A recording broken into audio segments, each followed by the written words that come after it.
네, 반갑습니다. 한옥석 소장입니다.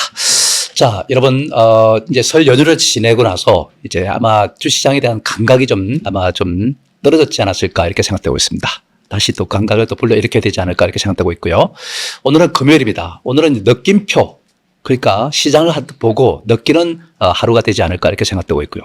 다음 주부터는 본격적으로 투자가 이루어지지 않을까 이렇게 생각되고 있습니다. 감을 좀 되찾는 것이 무엇보다 중요하지 않을까 싶습니다. 근데 그 감을 되찾기 전에 우리 시장 여건을 갖다 이렇게 보면은 많은 변화가 있다는 사실을 갖다 여러분들 아실 겁니다. 사실 국내 여건보다는 대외적인 여건이 그만큼 크게 영향을 미치는 그러한 순간이 아닐까 이렇게 이제 말씀드릴 수 있겠습니다. 사실 우선은 이제 우리가 중요한 것은 그저께 일단 이제 발표됐던 미국의 그 연준의 금리 결정 이 문제를 일단 동결로 일단 귀결이 됐습니다. 사실 트럼프의 관세 정책을 고려한다고 본다면은 인플레이션에 대한 우려가 일단 높아지는 상태가 되는 것이고 이러한 인플레이션의 우려가 이제 높아지다 보면은 사실 금리를 갖다 인상해야 되는 거 아닌가 하는 이런 이제 우려가 있는 것도 사실입니다. 그렇다고 지금 당장 CPI가 강세를 더 보이지 않는 상태 속에서 인상한다는 건 또 무리가 있겠죠. 그러나 이제 단계적으로 우리가 본다면은 관세를 갖다가 이제 높이면서 일단은 CPI가 영향을 받기 시작한다면은 금리 인상 단계로 들어갈 수도 있다. 이런 이제 말씀을 드릴 수 있겠습니다. 그러나 아직까지는 인상 갖다가 할 그런 입장은 아니지 않겠는가 하는 생각됩니다. 만약에 미국이 금리를 인상하게 된다면은 우리 입장에서는 원화 가치가 상대적으로 떨어질 것입니다. 그렇게 되면 또 원달러 환율이 또 치솟아 올라갈 수도 있는 것이기 때문에 그만큼 부담이 따를 수도 있다는 말씀 드릴 수 있겠죠. 그래서 그렇게 된다면은 우리가 경기가 부진한 상태에서 금리를 갖다가 밑으로 인하하기가 좀 어려울 겁니다. 이렇게 되면 경기 부양을 하기가 어려운 상태가 되죠. 그 상태 속에서 우리는 그렇습니다. 상당히 지금 힘든 그 경제 상황을 맞고 있는 상태인데 GDP 성장률을 우리가 이제 고려한다면은 사실 지금 이제 매우 좋지 않은 상태에 있고 GDP를 결정하는 어떤 변수는 그렇습니다. 소비, 투자, 그 다음에 정부 재정 지출, 그 다음에 이제 무역 수지 이렇게 되는데 우리가 의지하고 있었던 것은 무역입니다. 이것을 갖다가 또 일단 이제 미국이 관세를 갖다가 점진적으로 인상한다고 하니까 그만큼 또 성장률을 더 저하시키는 요인이 될 수 있다. 이렇게 우리가 볼 수 있겠습니다. 그 다음에 또 한 가지는 우리가 화폐 수량세를 갖다 우리가 바탕으로 본다면은 GDP라는 것은 이제 화폐의 유통 속도를 갖다 우리가 이제 중요하게 볼 수밖에 없습니다. 그런데 최근에 유통 속도가 급격하게 떨어지고 있습니다. 일정 기간 동안에 몇 사람을 거쳐 내 돈이 몇 사람을 거치는가 이게 유통 속도인데 사실 이 유통 속도로 본다면 형편없는 상태에 있고 이 상태가 된다면 하나같이 지금 현재 GDP 성장률 갖다가 지금 뒷받침할 만한 그런 요소들이 다 안 좋다 이렇게 봐야 되겠습니다. 그래서 올해 일단 이제 각 기관에서 일단 GDP 성장률을 이렇게 예고해 놓고 있는데 제가 볼 때는 그보다 좀 낮은 상태가 되지 않을까. 1.5%도 아마 쉽지 않지 않을까 하는 이런 예상도 우리가 볼 수 있을 것 같습니다. 어쨌든 이런 상태에서 일단 시장이 빨리빨리 상승하기는 좀 어렵다고 봐야 되겠죠. 네, 그런 이제 상황 속에 있다는 말씀을 드리겠습니다. 그렇지만은 또 이러한 여건 속에서 우리가 또 중요하게 봐야 될 것이 하나 있습니다.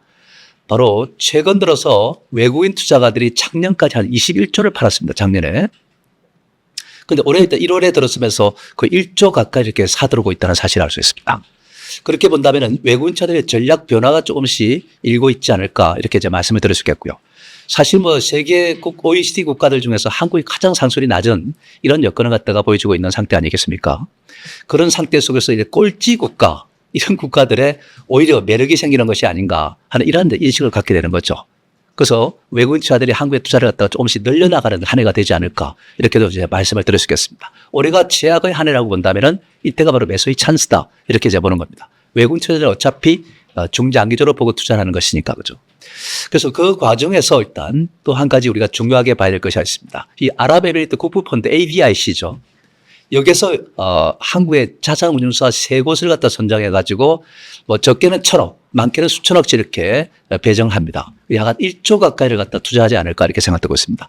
이런 어떤 자금들이 유입되면서 또 중동계 자금들이 한국으로 또 유입이 되지 시작하지 않을까 이렇게 생각되고 있고 만약 중동계 자금들이 들어온다 본다면은 다른 국가들에서도 일단 자금이 유입될 가능성이 있지 않을까 이렇게 생각합니다. 수급적인 측면에서 우리나라가 참 안 좋았던 상태였지 않습니까?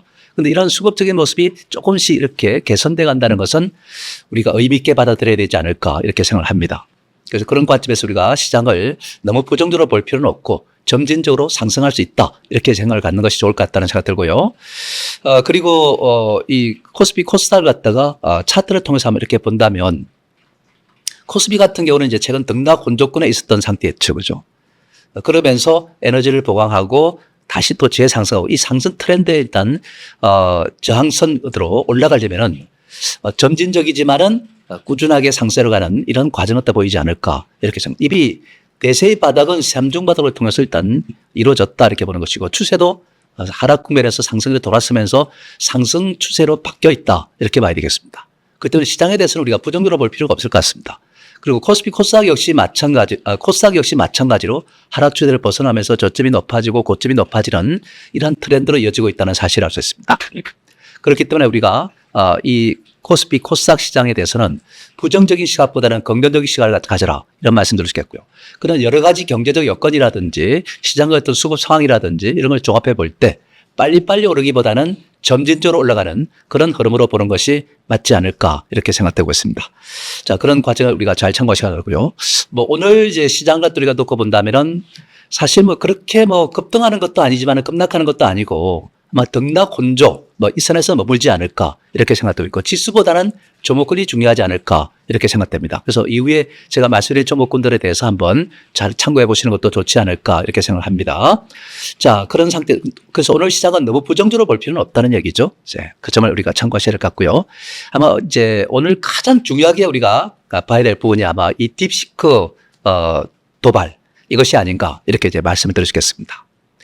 그런 상태에서 이 AI가 최근 우리 시장의 중심적 역할을 해왔던 것이고 시대적인 그런 배경을 갖다가 만들었던 그런 상태에 있고 시장에서 주도주로 일단 부각되는 그런 양상을 띄워왔는데 여기에 일단 굉장히 딥시크가 저비용으로서 고성능을 갖다 낼 수 있는 이런 이제 AI를 갖다가 개발해가지고 이제 지금 오픈 소스로 내놨기 때문에 사실 이것은 AI 시장에 큰 화두로 지금 등장해 있는 것이 사실입니다. 그래서 이것을 갖다 우리가 좀 주목해서 봐야 되지 않을까 이렇게 생각되는데 그 영향이 이제 크다는 점을 우리가 알 수 있겠습니다. 사실 뭐 이 딥시크는 고가 GPU, 그 엔비디아가 일단 만드는 GPU죠, 그죠? 그래픽 카드. 그 다음에 이제 HBM은 DRAM을 갖다가 적청합니다. 쌓는 거죠, 그죠? 이것은 이제 하드웨어 측면에서 우리가 이제 봐야 되는 것이죠, 그죠? 그래서 이것이 사실상 필요 없다는 사실을 갖다가 이 딥시크가 일단 보여주는 것이다 이렇게 우리가 봐야 되겠습니다. 그러면서도 일단 소프트웨어 쪽, 그러니까 효율적인 알고리즘이라든지 그 다음에 이제 이 소프트웨어를 갖다가 구성하면서 이 오픈 소스를 했습니다. 이 소스를 갖다 공개를 하는 거죠, 그죠? 이것을 이제 어떻게 보면은 저비용으로서 대중화가 이루어질 수 있는 그런 이제 상황이다 이렇게 볼 수 있습니다. 사실 그동안의 빅테크는 거의 AI를 독점하다시피 하고 폐쇄적인 정책을 써왔습니다. 그러다 보니까 사실 미국이 독점하려는 의지가 강했습니다. 특히 이 트럼프 정권은 700조를 갖다 투자해가지고 AI 인프라를 갖다가 구축하면서 독점력을 갖다가 더욱더 높이려고 하는 그런 과정이었다 이렇게 보겠습니다. 중국을 또 완전히 따돌리려고 하는 그런 이제 생각이었는데 이런 것에 대해서 파괴적인 그런 이제 입장을 갖다가 내놓고 있는 것이 바로 딥시크다 이렇게 봐야 되겠죠, 그렇죠? 그래서 기존에 일단 이제 오픈 AI를 비롯해서 미국의 빅테크들의 일단 AI와 차별화를 갖다 시도하는 것이 바로 딥시크다 이렇게 보시면 되겠습니다. 사실 그런 입장에서 보면 다른 이제 세계적인 국가들은 저비용으로서 일단 이렇게 진출할 수 있는 AI를 갖다가 확장할 수 있는 그런 여지가 있는 것이기 때문에 굉장히 유리하다고 볼 수 있겠죠. 그 사실 이제 중요한 저비용이라는 거는 이 딥시크의 일단 이제 V3를 갖다 우리가 본다면은 1.5개의 일단 매개 변수로도 사실 메타의 라마 이것에 사용된 GPU, 고가 GPU죠, 그죠? 이거보다 더 10분의 1에 불과하다 이렇게 볼 수 있습니다. 그만큼 GPU를 또 사용할 수 있는 것이 적다는 얘기죠. 그 다음에 HBM도 역시 마찬가지입니다. 고사양이 필요 없다는 겁니다. 근데 비싼 게 필요 없다는 얘기죠. 그죠? 그러니까 저비용으로 일단 이제 가동할 수 있는 것입니다. 그죠? AI 가속기가 그만큼 비싼 AI 가속기가 필요 없다는 얘기죠. 그죠? 그런 상태에서 우리가 본다면은 사실 진입 장벽이 굉장히 낮아질 수밖에 없는 겁니다. 그동안 이제 AI에 대해서 일단 접근성을 갖다가 갖지 못했던 그런 이제 국가들의 일단 이제 기업들도 그만큼 이제 쉽게 접근할 수 있는 그런 여지가 생겼다 이렇게 우리가 볼 수 있겠습니다. 그래서 앞으로 이제 AI는 대중화가 가능한 그런 상태다 이렇게 볼 수 있겠습니다. 그런 상태에서 일단 이번에 이제 오픈 소스를 갖다 하면서 이제 앱스토어에서 지금 딥시크가 내놓은 이 지금 AI가 다운로드 1위를 갖다 기록합니다. 그렇죠? 사실 이런 이제 관점에서 우리가 본다면 상당히 이제 주목을 받을 수 있는 그런 상태다 이렇게 볼 수 있겠고요. 그래서 사실 우리가 크게 우리가 보면은 그러면 AI 딥시크가 나오면서 일단 이제 문제가 될 수 있는 것은 엔비디아는 이제 여기에 경쟁자를 갖다가 막강한 경쟁자를 만났다 이렇게 본다는 점에서 굉장히 이제 부담을 느낄 수밖에 없습니다. 그 AI 가속기가 굉장히 비싸게 팔았는데 이것이 지금 이제 굉장히 싼 상태에서 일단 지금 제공이 되다 보니까 엔비디아는 그만큼 일단 타격이 클 수밖에 없지 않나 이렇게 생각되고 있습니다. 그리고 SK 하이닉스도 엔비디아에다가 HBM을 갖다가 고성능 HBM을 공급하는 상태이기 때문에 타격이 있을 수도 있겠죠. 그죠? 그 다음에 또 한미반도체도 거기에 이제 장비를 갖다 공급하는 상태다 보니까 또 부담을 느낄 수밖에 없는 겁니다. 그래서 이번 이 딥시커가 일단 이제 출몰하면서 사실 엔비디아, SK 하이닉스, 그 다음에 한미반도체 이런 직계 계열의 이런 이제 조목들이 좀 부담을 느낄 수 있겠다. 이렇게 말씀드릴 수 있겠고요. 오늘은 일단 이제 에너지 관련주가 좀 올라긴 했지만은, 아무래도 전기, 그 다음에 이제 전력, 그 전선, 구리 같은 이런 로봇들은 그렇습니다. 그만큼 수요가 둔화될 수 있는 여지가 있는 거기 때문에 이들 로봇들은 좀 부담을 느낄 수 있는 그런 여지가 있지 않겠는가 이렇게 생각됩니다. 근데 발전을 갖다 우리 생각들 원전은 좀 우리가 나중에 이제 다시 설명을 드리겠지만은 좀 다르게 해석하는 것이 맞지 않겠는가 이렇게 생각되고 있습니다. 원전은 AI도 중요하겠지만은 그 이외에 일단 이제 수요가 많아질 수 있는 소지가 있기 때문에 우리가 원전에 대해서는 별도로 우리가 봐야 될 것 같고요. 그래서 사실상 이제 이 전기라든지 전력이라는 전선구리 같은 이런 쪽은 좀 부담을 느낄 수도 있겠구나 하는 이런 이제 말씀을 여러분께 드릴 수가 있겠죠. 그죠? 그래서 그런 점을 우리가 한번 주목해 볼 만하고요. 그 다음에 이제 딥시커의 이제 긍정적인 이제 영향을 받는 조목도 있다. 이렇게 보면 되겠습니다. 무조건 부정적으로만 우리가 받아들일 필요는 없는 것이고 그 텀새에서 뭔가 긍정적으로 볼 수 있는 재상도 있지 않겠는가 이렇게도 우리가 생각할 수 있겠습니다. 그래서 우선은 이제 우리가 이 AI를 갖다가 대중화하는 그런 이제 지금 순간을 갖다 맞이할 수 있는 기회를 갖다가 줬다는 점에서 딥시커의 역할이 컸다 이렇게 볼 수 있겠고요. 그러다 보니까 진입 장벽이 상당히 낮아지게 되는 거죠. 그렇죠? 그래서 AI 산업에는 사실상 긍정적인 이제 그런 이제 흐름을 갖다 보여주겠습니다. 그래서 각종 이제 중소기업들이 많이 이제 참여할 수도 있는 것이고 세계 각국의 어떤 기업 국가들도 참여할 수 있는 것이고 그렇게 되다 보니까 자연스럽게 그거로 인해서 일단 수요가 강화되는 부분도 분명히 있다는 말씀드릴 수 있는 거죠, 그죠? 예를 들면은 소브린 AI 같은 거는 이제 중요한 이제 수혜를 갖다 볼 수 있다 이렇게 물어보는 겁니다. 이 소브린 AI라는 것은 주권이라는 뜻입니다. 미국이 일단 이제 미국의 그런 영어 기반의 일단 미국의 어떤 문화 이런 것을 바탕으로 해가지고 일단 거대 언어 모델을 갖고 구축해가지고 일단 이제 추론을 하는 거 아니겠습니까? 근데 한국에 이제 만약에 들어오면 한국은 이제 한글이라는 것이 있는 것이죠, 그렇죠? 이것을 통해서 일단 여러분들 매치가 잘 안 이루어질 수가 있습니다. 그리고 그러다 보니까 우리나라가 AI에 일단 발전을 하지 못한다면 미국에 예속되는 상태가 있죠, 그렇죠? 그 미국의 문화권을 갖다가 침탈이 이루어지는데 그걸 갖다 막기 위해서는 뭔가 필요합니다. 그래서 그것이 바로 일단 이제 소브린 AI라는 겁니다. 우리나라 소브린 AI에서 가장 핵심적인 역할을 하고 있는 것이 바로 여러분들 잘 아시다시피 네이버입니다. 그죠? 이 네이버가 바로 소브린 AI 대표적인 예가 되는 것이다. 이렇게 볼 수 있겠습니다. 그런데 사실 이렇게 하면은, 쇄국 정책이 아니냐. 과거 흥선대원군이 일단 이제 외래 문화를 갖다 받아들이지 않음으로써 쇄국 정책을 취하고 그러다 보니까 일단 이제 발전이 없는 상태가 되고 이렇게 되다 보니까 그야말로 외세 침입도 일단 중간에 받게 되고 이런 상태가 오지 않습니까? 그죠? 뭐 그런 이치도 같은 거 아니냐 이렇게 생각되는데, 사실, 그것에 대해서 이 네이버도 의식을 해가지고 개방형으로 이렇게 또, 이야기를 하고 있는 상태입니다. 그래서 앞으로 이런 이제, 소브린 AI가 많이 발전하지 않을까 하는 생각됩니다. 그리고 이런 소브린 AI는 빅테크들은 일단 이제 관심 분야에서 좀 벗어나 있는 상태입니다. 돈이 그다지 크지 않다. 이렇게 보는 거죠. 그죠? 그러다 보니까 일단 이제 저개발국들은 사실상 AI 시장이 상당히 황폐화되어 있는 상태다 보니까 그런 쪽으로 일단 진출할 수 있는 기회가 열어지는 것이죠. 그런 측면에서 본다면은 바로 이 소브린 AI 같은 거는 발전할 수 있는 그런 여지가 상당히 크다. 이렇게 우리가 볼 수 있겠죠. 소브린 AI는 그렇습니다. 네이버만 그렇게 하는 게 아니라 지금 카카오도 이제 그렇게 앞으로 가겠죠. 그죠? 네, 그런 것을 우리가 잘 참고하셔야 되겠다는 말씀을 드릴 수 있겠고요. 그 다음에 이제 유리기판. 이거는 AI 시장이 이제 팽창을 갖다 하는 것은 뭐 기정사실화되는 것이고 미국의 독점이 아니라 전 세계가 일단 이제 AI 시장에 뛰어들 수 있는 그런 여지를 갖다 확장하는 것이기 때문에 거기에 따라서 일단 당연히 지금 플라스틱 기판을 갖다 활용하면 뭔가 문제가 많이 발생하다 보니까 이것을 갖다 대체할 수 있는 것이 유리기판이고 지금 상용화의 단계를 갖다 일단 거치면서 올해가 바로 그 원년이 될 수 있는 그런 여지가 있는 거기 때문에 유리기판은 상대적으로 저는 유리하다 이렇게 저는 보고 있습니다. 그런데 액침 냉각 이것도 사실은 그렇습니다. 뭐 에너지 효율성을 또 강화해가지고 추가적인 전력에 대해서 일단 좀 줄여주는 이런 역할이 또 필요한 것이기 때문에 그래서 사실상 이것은 수요 증가는 당연히 이루어질 수밖에 없다 이렇게 보는 것이고요. 그다음에 디자인하우스 같은 것도 이 편의 설계 또 일부를 갖다 담당하는 것이고, 그리고 일단 여러 가지 칩들이 있습니다. 뭐 3월 인터넷 칩이라든지 그다음에 전장, 그러니까 자동차 전장의 칩이라든지 이런 각종 칩들이 있습니다. 그죠? 그런 디스플레이용 칩도 있는 것이고, 그런데 여기에 AI용 칩도 일단 이제 당연히 수요가 많이 증가할 수밖에 없고, 그걸로 인해서 지금 이렇게 페니스 설계 여기에 일단 이제 관여하면서 수요가 많아질 수밖에 없습니다.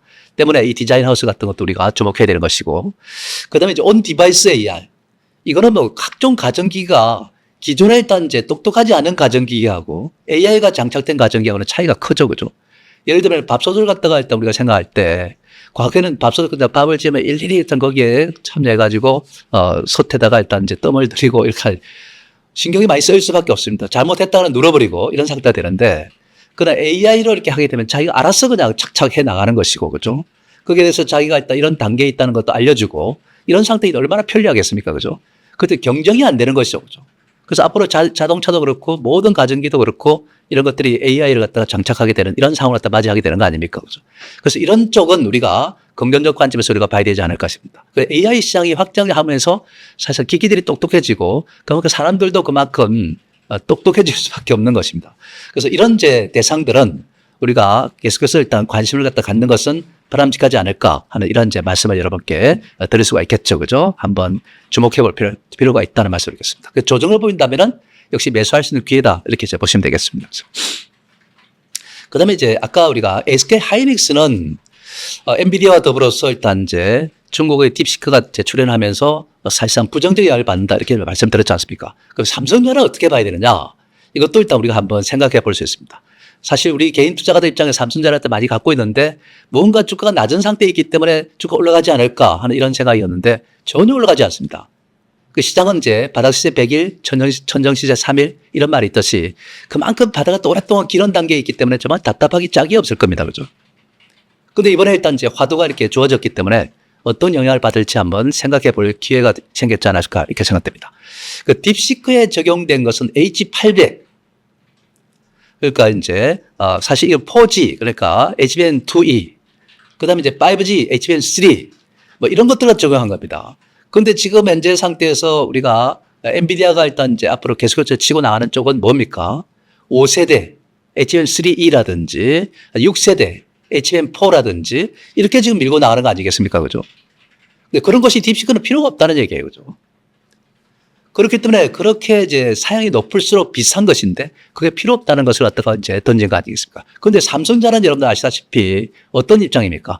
아직까지 HBM3 5세대에도 일단 제대로 구현을 못하고 있는 상태에 있고, 뭐, 6세대에서 일단 여러분들 HBM4를 갖다가 SK 하이닉스하고 비슷한 시기에 이제 출시할 수 있다 하반기에 뭐 이렇게 이야기를 하고 있지만은 그것도 사실 해봐야 하는 건데 5세대도 안 되는 상태에서 어떻게 지금 정상적인 일단 수요를 갖다 올릴 수 있겠습니까? 그죠? 쉽지가 않다는 얘기예요. 그죠? 근데 어쨌든 이렇게 저사양급은 사실은 삼성전자가 강점을 갖고 있는 상태이기 때문에 그런 관점에서 보면 삼성전자 이번에 유리하지 않을까, 딥시크에 의해서 유리하지 않을까 하는 생각됩니다. 그리고 하드웨어 쪽보다는 소프트웨어 부분에서 일단 이제 수요 유발이 또 높아질 수 있는 소지가 있는 거기 때문에 MPU 같은 이런 것에서 삼성전자가 좀 유리한 면이 있지 않나 하는 생각됩니다. 그죠? 그래서 사실은 이제 딥시크가 자체적인 칩을 갖다 개발한다면 몰라도 그렇지 않다면은 삼성전자는 좀 유리한 일면이 있다. 이렇게 보는 것이고, 삼성전자의 D램이라든지 그다음에 이제 낸드 쪽 이런 쪽은 이제 수요가 좀 증가할 수도 있는 그런 여지가 있지 않을까 이렇게 생각합니다. 그런데 이것도 사실 미국의 통제를 받는 상태이기 때문에 사실 이것이 좀 수요가 그렇게 확장되기가 어렵지 않겠는가 하는 이런 이제 지적도 있습니다. 딥시크와 관련해 가지고 우리가 생각해야 될 것은 삼성이 아마 이 협력 관계를 맺지 않을까 이렇게 이제 생각됩니다. 파운드리 불러서 삼성에서 일단 이제 생산하는 이런 단계로 가지 않을까. 그 삼성은 그동안에 파운드리가 어려움을 겪어왔는데 이것이 만약에 일단 이제 상생하는 이런 이제 과정이 된다면은 굉장히 이제 중요한 이제 역할을 하게 되겠죠. 그죠? 그래서 사실 어떻게 보면은 삼성전자에 유리한 것도 있고 불리한 면도 있지만은 큰 틀에서 우리가 본다면은 삼성전자가 좀 유리한 면이 있지 않을까 하는 생각이 듭니다. 그렇다고 주가가 당장 뭐 치고 올라간다 이건 아니지만은 삼성전자와 일단 이제 중국 간의 관계가 일단 이제 뭔가 돈독해지고 뭔가 협력 관계를 만약 이렇게 간다면 이건 그야말로 긍정적인 변화를 우리가 볼 수 있습니다. 근데 거기에 일단 미국이 얼마나 견제를 하는가 여기에 달려 있지 않을까 싶습니다. 그래서 이전보다는 삼성전자가 조금은 좀 유리한 환경에 놓여 있다는 것을 우리가 부정할 수는 없을 것 같다는 생각이 듭니다. 그래서 사실 우리가 그렇지 않습니까? 대체제 관계에서는 SK하이닉스 삼성전자는 D램에서 대체제 관계에 있고 HM에서 대체제 관계에 있는데 상대방의 불행은 나의 행복이다. 이것이 바로 대체제 관계 아니겠습니까? 그렇죠? 그래서 SK하이닉스는 지금 이제 엔비디아 라인에서 부정적 영향을 받는 거지만 삼성전자는 다소 유리한 일면이 있지 않을까 하는 이런 생각이 듭니다. 삼성전자 갖고 계신 분들은 좀 뭔가 좀 올랐으면 좋겠는데 이거 가지고 치고 나간다 이걸 우리가 이야기할 수는 없지만은 그나마 일단 조금은 좀 안정적이고 5세대에서 일단 이번에 1분기 내에 뭔가 한번 결과물을 낸다면 삼성전자도 일단 이제 그렇게 부정적이지 않다 이런 제 말씀을 여러분께 드릴 수 있겠습니다. 그래서 삼성전자 갖고 계신 분들은 너무 부정적이지 않았으면 좋겠다 하는 이런 제 말씀을 드릴 수 있겠습니다. 자, 그렇게 여러분들 참고하셔야 될 것 같고요. 그 다음에 또 일단 이제 원전. 이 원전은 사실은 저는 AI와 연결시키기보다는 사실 뭐 우리가 한미 간의 동맹 관계를 갖다 중시하는 것이 무엇보다 중요하지 않을까 하는 생각이 듭니다. 그래서 딥시크에 의한 뭐 AI 수요, 전력 수요가 좀 줄어들지 않느냐. 그렇게 본다면 원전 수요가 특별히 필요하냐. 뭐 이렇게 생각할 수 있겠지만은 한미 동맹 관계에서는 지금 이제 동유럽, 그다음에 서유럽, 그다음에 중동, 동아시아 이런 쪽에서 수요가 많아질 것으로 이렇게 판단되고 있습니다. 우선은 체코 원전에서 일단 3월 달에 최종 결정이 이루어지게 됩니다. 지난번에 MOU 결정했던 것인데, 그렇죠? 그렇게 이제 우리가 본다면은 최종 낙찰이 이루어지게 되면 그때부터 시작해서 앞으로 추가적인 상승세가 이어질 것이고 체코뿐만 아니라 뭐 폴란드라든지 루마니아라든지 이런 또 수요가 많아질 것으로 봅니다. 그동안에는 일단 중국이라든지 러시아가 이 원전 시장을 장악해 왔는데 한미 간의 동맹 관계를 맺으면서 우리의 수요가, 우리의 수주가 그만큼 폭발적으로 증가할 수 있는 여지가 생겼다. 이렇게 봐야 되겠습니다. 그리고 건설 비용이 낮은, 그다음 사유율도 낮은 이러한 이제 SMR 부분은 더욱더 수요가 클 것으로 이렇게 판단되고 있습니다. 때문에 이러한 부분의 원전은 저는 긍정적 관점에서 봐야 되지 않겠는가 하는 이런 생각을 가져봅니다. 그래서 AI 시장에서 원전이 당장 원전을 갖다 건설하는 것은 굉장히 오랜 장기간의 시간이 필요한 것이고, 그죠? 또 비용도 많기 때문에 사실 그렇게 녹록지가 않습니다. 그렇기 때문에 사실 그보다는 이제 각 국가들의 어떤 경제 발전에서 필요에 의해서 일단 수요가 많아질 수 있는 그런 이제 대상들에 대해서 우리가 주목하는 것이고, 원전은 저는 별도로 긍정적 관점으로 봐야 되지 않을까 싶습니다. 2차 전지에 대해서 우리가 또 생각해 볼 수 있는데 사실 뭐 테슬라가 실적이 좀 부진했습니다. 4분기에. 이거는 이유는 판매 단가를 낮췄기 때문에 그렇습니다. 판매 단가를 낮춘다는 것은 우리가 어떤 의미에 우리가 봐야 되느냐면은 가격이 낮아진다는 것은 기존의 경쟁 관계에 있는 바로 일단 이제 그 엔진을 달고 있는 내연차 이거 경쟁 관계가 일단 이제 성립할 수 있다 이런 의미가 되거든요. 그죠? 더욱더 만약에 기술 발전이나 단가를 낮추게 된다면은 경쟁력을 갖다가 더욱더 가질 수 있는 것이고 점차 이런 내연차를 갖다 몰아내는 이런 역할을 할 수 있어요. 이것이 바로 일단 이제 캐즘을 탈출할 수 있는 근간이 될 수 있는 것이거든요. 그렇죠? 그래서 이런 이제 단가를 갖다 지속적으로 낮춰야 되는 것이 맞아요. 그래서 경쟁력을 확보하는 것이 맞다. 그 바람직한 방향으로 나아가고 있다. 저는 이렇게 이제 보고 있습니다. 그리고 머스크는 또 6월에 자율주행 택시를 갖다가 출시한다. 이런 이야기 나옵니다. 이게 정상적으로 출시할지 항상 보면 정상 출시할 것 같다가 또 늦춰지고 이렇게 했는데 그건 좀 의문이지만은 일단은 그때까지 이제 기대감이 있는 거기 때문에 긍정적이지 않겠는가 하는 생각됩니다. 그리고 일단 로봇택시와 이 로봇의 성장 하는 것도 일단 주목해야 됩니다. 그 단순하게 이제 우리가 뭐 잘 아시겠지만은 테슬라를 갖다가 뭐 전기차 업체다 이렇게 보는 것은 무리가 있지 않을까 싶습니다. 자율주행 이쪽에 일단 우리가 좀 포커스를 맞춰야 되지 않을까 생각됩니다. 어쨌든 앞으로 2차 전지는 그런 것 같아요. 뭐 트럼프의 정책 자체가 중국을 배제하는 정책 아니겠습니까, 그죠? 그런 입장에서 본다면은 한국의 2차 전지가 대체 수요 국가로 일단 부각될 수 있다. 저는 이렇게 이제 보는 겁니다. 그런 점에서 본다면 2차 전지가 그렇게 나쁜 상황은 아니라면은 중국산을 갖다가 대체하는 그런 이제 우리나라의 2차 전지. 지난번에 우리가 테슬라에서 그렇지 않습니까? 뉴 모델 Y 이걸 이제 출시를 하려고 하는데 거기에 채택된 것이 바로 2170 배터리입니다. 그게 바로 LG 에너지 솔루션에서 일단 공급하는 것이고 그게 들어가는 것이 바로 일단 이제 LNF의 이제 양극재, 그 대주전자재를 일단 이제 음극재 이런 것들이 들어가는 거 아니겠습니까? 만약에 그것이 더 저렴하게 하려면은 중국산을 갖다 채택했겠죠. 근데 그렇지 않은 걸 보면은 바로 일단 이 하나의 예를 들면서 우리가 보듯이 한국의 2차 전지를 수요할 가능성이 높다. 이렇게 우리가 보는 겁니다. 앞으로 신모델이 나올 때는 트럼프 정권 하에서 더욱더 그렇습니다. 그런 점을 우리가 주목하는데 2차 전지도 우리가 너무 부정적으로 보는 것은 좋지 않다. 이렇게 볼 수 있겠고요. 여기에 대주전자 재료 같은 거 안 보면은 지난번에 이제 올라갔다가 지금 쉬고 있죠. 그죠? 쉬고 그다음에 다시 또 재상승하지 않을까 이렇게 예상이 되고 있습니다. 그런 점을 우리가 주목한다면은 2차 전지도 선별적으로는 우리가 관심의 대상이 될 수 있다는 점을 우리가 참고하셔야 되지 않을까 이렇게 생각되고 있습니다. 자, 그 다음에 양자 컴퓨터에 대해서도 우리가 말씀드릴 수 있겠는데, 뭐, 젠슨왕이라든지 저커버거는 일단 부정적인 의견을 내놨죠. 그죠? 그럼 IBM이라든지 마이크로소프트사에서는 긍정적으로 일단 이야기를 하고 있는 상태다. 이렇게 봐야 되겠습니다. 어쨌든 우리나라는 양자 그 부분에서는 양자 암호, 그 다음에 일단 양자 통신, 이쪽이 좀 강점이 있다. 이렇게 보시면 되겠습니다. 그런 점에서 우리가 본다면은 이 보안 솔루션이라든지 5G 같은 이런 쪽에 우리가 좀 주목하는 것도 바람직하지 않을까 이렇게 생각됩니다. 그런데 이거는 트레이딩 관점에서 봐야 됩니다. 떨어질 때 사서 올라갈 때 팔고, 떨어질 때 사서 올라갈 때 팔고, 이런 식으로 해야 되는 거지. 이거 지속적으로 갖고 갈 것이다. 이렇게 생각한다는 거는 이건 오판이다. 이렇게 볼 수 있겠습니다. 아직까지 우리가 양자 컴퓨터가 뭐 지금 돈이 되거나 그런 건 아니지 않습니까? 때문에 치고 빠져라. 빠졌을 때 사고 올라갈 때 팔고. 올라갈 때 따라 사지 말고 이런 점을 갖다 우리가 한번 저는 주문해 드리고 싶다 하는 말씀드릴 수 있겠고요. 코이브 같은 경우는 지금 바닥으로 이제 들어왔다가 왔다 갔다 하는 모습인데 빠질 때 사서 올라가면 사면 안 됩니다. 사서 반등할 때 팔고 뭐 이런 전략으로 가는 것도 괜찮을 것 같다 하는 이런 생각이 듭니다. 그래서 엔테이먼트도 우리가 좀 주목해야 되지 않을까 이렇게 생각되는데 사실 뭐 지금 여태까지는 엔테이먼트들이 여러 가지 사고도 많았고 뭐 말씀도 많았고 이런 과정이었기 때문에 좋게 볼 수는 없다고 저는 봅니다. 그죠? 그러나 블랙핑크가 일단 지금 완전체로 일단 복귀한 그런 상태에 있고 하반기는 일단 BTS가 또 복귀합니다. 6월 달에 다 제대하죠. 그죠? 그렇게 하고 나서 좀 한 템포 이제 좀 쉬었다가 그 다음에 이제 하반기는 일단 이제 완전체로 복귀할 것으로 판단되고 있습니다. 그렇게 복귀한다면은 여태까지 BTS가 굴해가고 블랙핑크가 단체 활동을 안 하고 하는 과정 속에서 K-팝 자체가 인기가 떨어졌어요. 그러다 보니까 이제 엔터사들이 실적들이 전반적으로 하향 조정됐던 상태였고요.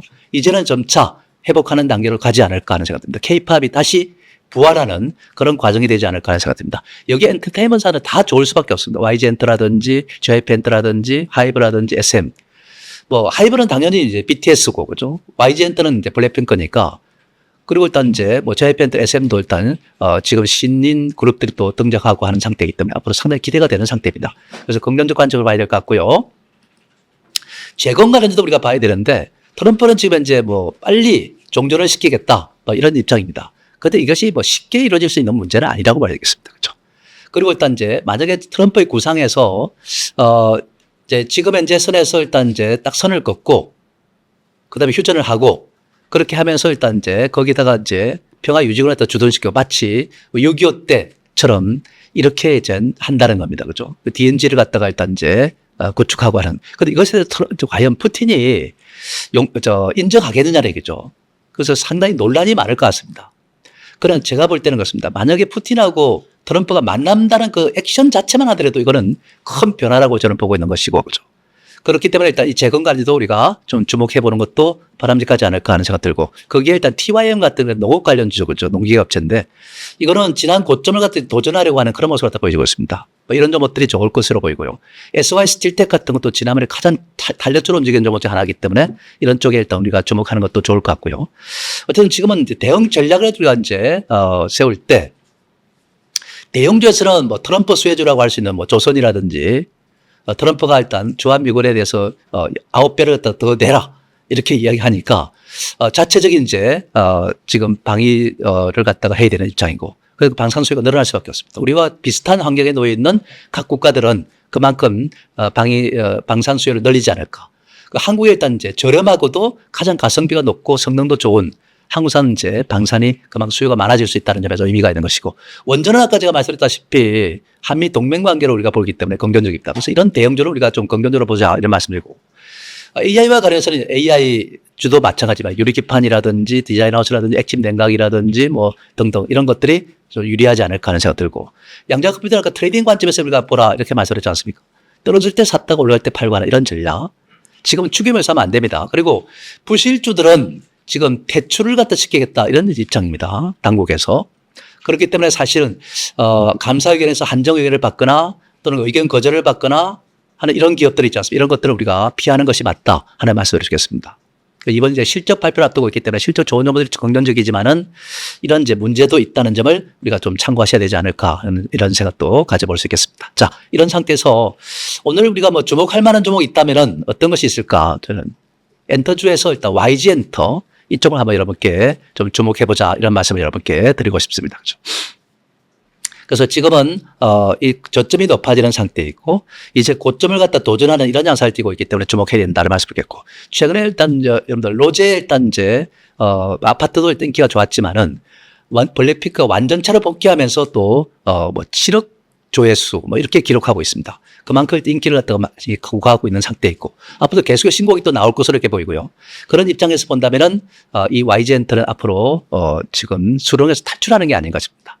회장도 문제가 있었고, 그죠? 그 다음에 이제 빅뱅도 문제가 있었고, 해체가 됐죠. 그죠? 그 다음에 또 일단 지금 상태에서, 이 블랙핑크도 사실은 그렇습니다. 개인 활동을 했던 거지 단체 활동을 안 했습니다. 그죠? 이렇게 계약 관계가 이제 이렇게 좋아졌던 상태였기 때문에 안 좋았던 상태이지만은 이제는 다시 완전체로 복귀하고, 여러 가지 문제점들이 해소되고, 이제는 회복될 수 있는 그런 여건이 조성되어 있지 않나 하는 이런 생각이 듭니다. 그죠? 자, 그렇게 여러분들 한번 참고하시기 바라고요. 예, 농설라. 예, 맞습니다.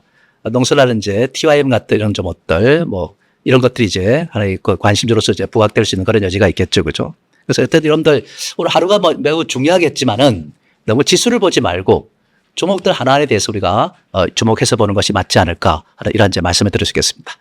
자, 일단 여러분들 이렇게 해서 여러분들 잘 참고하시고 여러분들 오늘 방송 잘 일단 여러분들 하시고 방송 잘 들으시고 투자에 많이 좀 참고하셨으면 좋겠다는 생각됩니다. 자, 다음 일단 방송 여러분들 잘 참고하시면 좋겠습니다. 저는 여기서 마치도록 하겠습니다. 감사합니다.